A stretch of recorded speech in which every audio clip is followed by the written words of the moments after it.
I was in high school just as we were coming out of Vietnam. Our community was outside of New York City. My high school class was as big as my graduating class from Denison.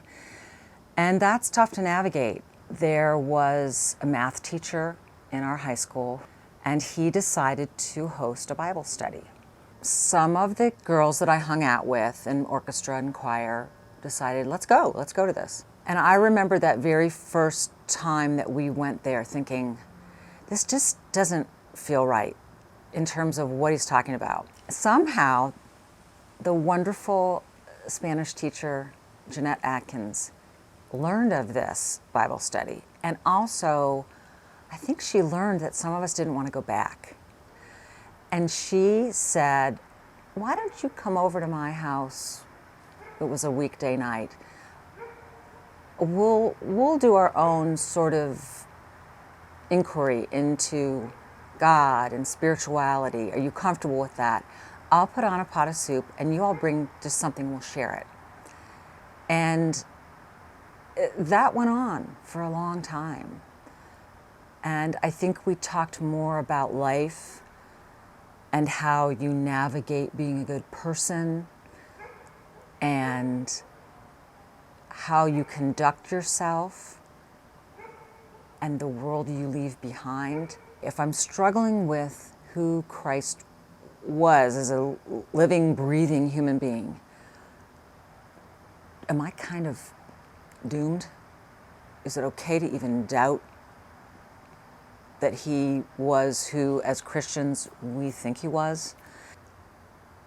Doubting was okay. Jeanette was cool with that. You can doubt, you should question. That's what keeps you inquisitive and trying to find some answers. I started thinking about this after the first session meeting of the season.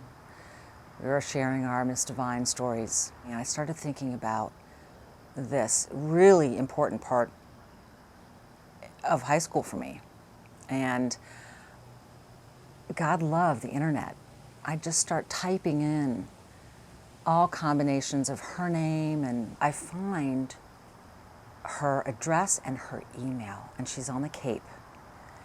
And I send an email to her. Well, about 7 days into this waiting, I get an email from her. And I just broke down. Of course she remembers me. I send an email back and I share my interpretation of what my Miss Devine story is. There have been some back and forth emails, and I feel just so fortunate that selfishly that I found her, and selfishly that I could say to her, Jeanette, you're our Miss Devine.